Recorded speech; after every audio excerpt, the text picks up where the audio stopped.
لقد صدق الله رسوله الرؤيا بالحق لتدخلن المسجد الحرام إن شاء الله آمنين محلقين رؤوسكم ومقصرين لا تخافون فعلم ما لم تعلموا فجعل من دون ذلك فتحا قریبا۔ فی الواقع اللہ نے اپنے رسول کو سچا خواب دکھایا تھا جو ٹھیک ٹھیک حق کے مطابق تھا۔ انشاءاللہ تم ضرور مسجد حرام میں پورے امن کے ساتھ داخل ہوگے، اپنے سر منڈواؤ گے اور بال ترشواؤ گے اور تمہیں کوئی خوف نہ ہوگا۔ وہ اس بات کو جانتا تھا جسے تم نہ جانتے تھے، اس لیے وہ خواب پورا ہونے سے پہلے اس نے یہ قریبی فتح تم کو عطا فرما دی۔ ٹھیک ٹھیک حق کے مطابق تھا۔ یہ اس سوال کا جواب ہے جو بار بار مسلمانوں کے دلوں میں کھٹک رہا تھا۔ وہ کہتے تھے کہ رسول اللہ صلی اللہ علیہ وسلم نے خواب تو یہ دیکھا تھا کہ آپ مسجد حرام میں داخل ہوئے ہیں اور بیت اللہ کا طواف کیا ہے، پھر یہ کیا ہوا کہ ہم عمرہ کیے بغیر واپس جا رہے ہیں؟ اس کے جواب میں اگرچہ رسول اللہ صلی اللہ علیہ وسلم نے فرما دیا تھا کہ خواب میں اسی سال عمرہ ہونے کی تصریح تو نہ تھی، مگر اس کے باوجود ابھی تک کچھ نہ کچھ خلش دلوں میں باقی تھی۔ اس لیے اللہ تعالیٰ نے خود یہ وضاحت فرمائی کہ وہ خواب ہم نے دکھایا تھا اور وہ بالکل سچا تھا اور وہ یقیناً پورا ہو کر رہے گا انشاءاللہ۔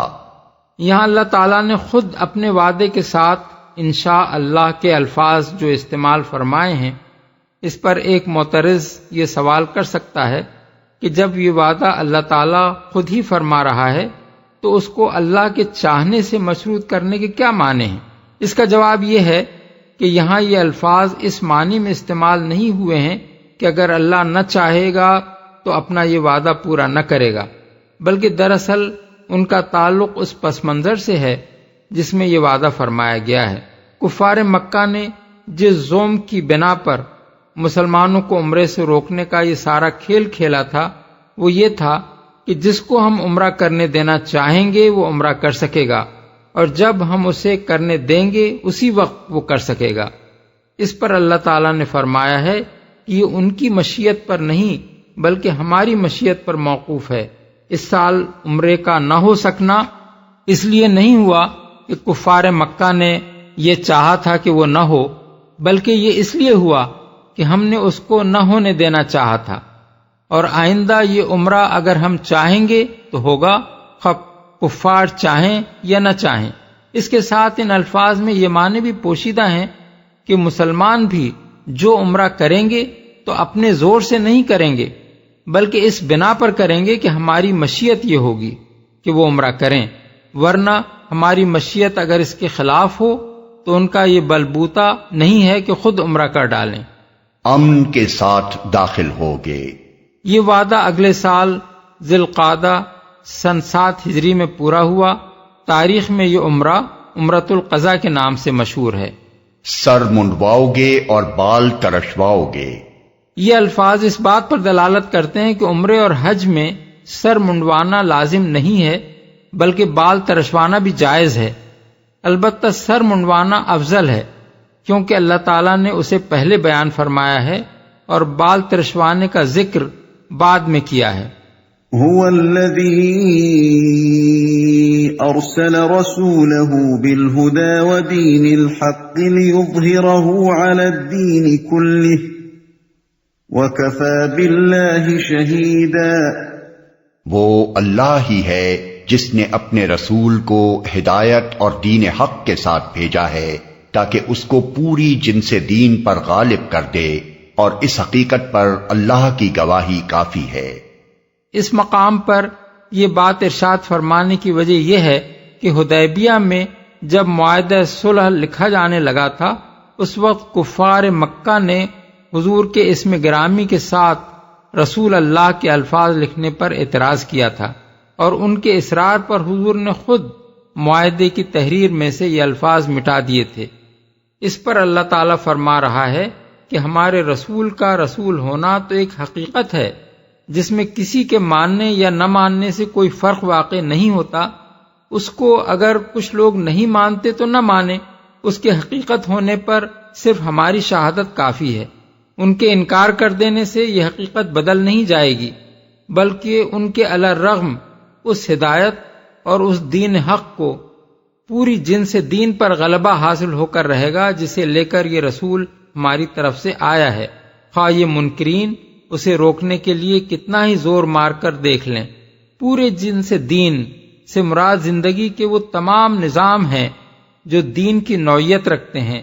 یہاں جو بات اللہ تعالیٰ نے صاف الفاظ میں ارشاد فرمائی ہے وہ یہ ہے کہ محمد صلی اللہ علیہ وسلم کی بعثت کا مقصد محض اس دین کی تبلیغ نہ تھا، بلکہ اسے دین کی نوعیت رکھنے والے تمام نظامات زندگی پر غالب کر دینا تھا.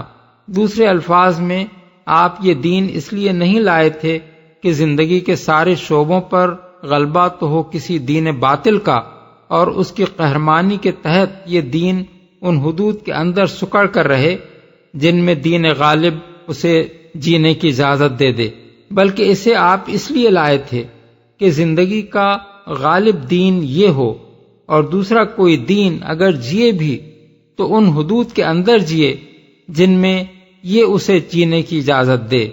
محمد رسول اللہ والذین معه اشداء علی الكفار رحماء بینہم تراهم ركعا سجدا يبتغون فضلا من الله ورضوانا سيماهم في وجوههم من أثر السجود ذلك مثلهم في التوراة ومثلهم في الإنجيل كزرع أخرج شطأه فآزره فاستغلظ فاستوى على سوقه يعجب الزراع ليغيظ بهم الكفار وعد الله الذين آمنوا وعملوا الصالحات منهم مغفرة وأجرا عظيما. محمد اللہ کے رسول ہیں اور جو لوگ ان کے ساتھ ہیں وہ کفار پر سخت اور آپس میں رحیم ہیں. تم جب دیکھو گے انہیں رکوع و سجود اور اللہ کے فضل اور اس کی خوشنودی کی طلب میں مشغول پاؤ گے. سجود کے اثرات ان کے چہروں پر موجود ہیں جن سے وہ الگ پہچانے جاتے ہیں. یہ ہے ان کی صفت تورات میں، اور انجیل میں ان کی مثال یوں دی گئی ہے کہ گویا ایک کھیتی ہے جس نے پہلے کوپل نکالی، پھر اس کو تقویت دی، پھر وہ گدرائی، پھر اپنے تنے پر کھڑی ہو گئی. کاشت کرنے والوں کو وہ خوش کرتی ہے تاکہ کفار ان کے پھلنے پھولنے پر جلیں. اس گروہ کے لوگ جو ایمان لائے ہیں اور جنہوں نے نیک عمل کیے ہیں، اللہ نے ان سے مغفرت اور بڑے اجر کا وعدہ فرمایا ہے. کفار پر سخت اصل الفاظ ہیں اشداء علی الکفار. عربی زبان میں کہتے ہیں کہ فلان شدید علیہ، یعنی فلاں شخص اس پر شدید ہے، یعنی اس کو رام کرنا اور اپنے مطلب پر لانا اس کے لیے مشکل ہے. کفار پر اصحاب محمد صلی اللہ علیہ وسلم کے سخت ہونے کا مطلب یہ نہیں ہے کہ وہ کافروں کے ساتھ درستی اور تندخوئی سے پیش آتے ہیں، بلکہ اس کا مطلب یہ ہے کہ وہ اپنے ایمان کی پختگی، اصول کی مضبوطی، سیرت کی طاقت اور ایمانی فراست کی وجہ سے کفار کے مقابلے میں پتھر کی چٹان کا حکم رکھتے ہیں. وہ موم کی ناک نہیں ہیں کہ انہیں کافر جدھر چاہیں موڑ دیں. وہ نرم چارہ نہیں ہے کہ کافر انہیں آسانی کے ساتھ چبا جائیں. انہیں کسی خوف سے دبایا نہیں جا سکتا، انہیں کسی ترغیب سے خریدا نہیں جا سکتا. کافروں میں یہ طاقت نہیں ہے کہ انہیں اس مقصد عظیم سے ہٹا دیں جس کے لیے وہ سر دھڑ کی بازی لگا کر محمد صلی اللہ علیہ وسلم کا ساتھ دینے کے لیے اٹھے ہیں. آپس میں رحیم ہیں، یعنی ان کی سختی جو کچھ بھی ہے دشمنان دین کے لیے ہے، اہل ایمان کے لیے نہیں ہے۔ اہل ایمان کے مقابلے میں وہ نرم ہیں، رحیم و شفیق ہیں، ہمدرد و غمگسار ہیں۔ اصول اور مقصد کے اتحاد نے ان کے اندر ایک دوسرے کے لیے محبت اور ہمرنگی و سازگاری پیدا کر دی ہے۔ الگ پہچانے جاتے ہیں۔ اس سے مراد پیشانی کا وہ گٹا نہیں ہے جو سجدے کرنے کی وجہ سے بعض نمازیوں کے چہرے پر پڑ جاتا ہے، بلکہ اس سے مراد خدا ترسی، کریم النفسی، شرافت اور حسن اخلاق کے وہ آثار ہیں جو خدا کے آگے جھکنے کی وجہ سے فطرتاً انسان کے چہرے پر نمایاں ہو جاتے ہیں۔ انسان کا چہرہ ایک کھلی کتاب ہوتا ہے جس کے صفحات پر آدمی کے نفس کی کیفیات بآسانی دیکھی جا سکتی ہیں۔ ایک متکبر انسان کا چہرہ ایک متواضع اور منکسر المزاج آدمی کے چہرے سے مختلف ہوتا ہے۔ ایک بد اخلاق آدمی کا چہرہ ایک نیک نفس اور خوش خلق آدمی کے چہرے سے الگ پہچانا جاتا ہے۔ ایک لفنگے اور بدکار آدمی کی صورت اور ایک شریف اور پاک باز آدمی کی صورت میں نمایاں فرق ہوتا ہے۔ اللہ تعالیٰ کے ارشاد کا منشا یہ ہے کہ محمد صلی اللہ علیہ وسلم کے یہ ساتھی تو ایسے ہیں کہ ان کو دیکھتے ہی ایک آدمی بیک نظر یہ معلوم کر سکتا ہے کہ یہ خیر الخلائق ہیں، کیونکہ خدا پرستی کا نور ان کے چہروں پر چمک رہا ہے۔ یہ وہی چیز ہے جس کے متعلق امام مالک بیان کرتے ہیں، جب صحابہ کرام کی فوجیں شام کی سرزمین میں داخل ہوئیں تو شام کے عیسائی کہتے تھے کہ مسیح کے حواریوں کی جو شان ہم سنتے تھے یہ تو اسی شان کے لوگ نظر آتے ہیں۔ تورات میں غالباً یہ اشارہ کتاب استثناء باب 33 آیات 2 اور 3 کی طرف ہے، جن میں رسول اللہ صلی اللہ علیہ وسلم کی آمد مبارک کا ذکر کرتے ہوئے آپ کے صحابہ کے لیے قدسیوں کا لفظ استعمال کیا گیا ہے۔ اس کے سوا اگر صحابہ کرام کی کوئی صفت تورات میں بیان ہوئی تھی تو وہ اب موجودہ محرف تورات میں نہیں ملتی۔ مثال یوں دی گئی ہے۔ یہ تمثیل حضرت عیسیٰ علیہ السلام کے ایک وعظ میں بیان ہوئی ہے، جسے بائبل کے عہد نامہ جدید میں اس طرح نقل کیا گیا ہے۔ اور اس نے کہا، خدا کی بادشاہی ایسی ہے جیسے کوئی آدمی زمین میں بیج ڈالے اور رات کو سوئے اور دن کو جاگے، اور وہ بیج اس طرح اگے اور بڑھے کہ وہ نہ جانے۔ زمین آپ سے آپ پھل لاتی ہے، پتی، پھر بالیں، پھر بالوں میں تیار دانے، پھر جب اناج پک چکا تو وہ فی الفور درانتی لگاتا ہے، کیونکہ کاٹنے کا وقت آ پہنچا۔ وہ رائی کے دانے کے مانند ہے کہ جب زمین میں بویا جاتا ہے تو زمین کے سب بیجوں سے چھوٹا ہوتا ہے، مگر جب بو دیا گیا تو اگ کر سب ترکاریوں سے بڑا ہو جاتا ہے، اور ایسی بڑی ڈالیاں نکالتا ہے کہ ہوا کے پرندے اس کے سائے میں بسیرا کر سکتے ہیں۔ مرقس باب 4 آیات 26 تا 32۔ اس وعظ کا آخری حصہ انجیل متی باب 13 آیات 31-32 میں بھی ہے۔ بڑے اجر کا وعدہ فرمایا ہے۔ ایک گروہ اس آیت میں منہم کی من کو تبعیض کے معنی میں لیتا ہے اور آیت کا ترجمہ یہ کرتا ہے کہ ان میں سے جو لوگ ایمان لائے اور جنہوں نے نیک عمل کیے، اللہ نے ان سے مغفرت اور بڑے اجر کا وعدہ فرمایا ہے۔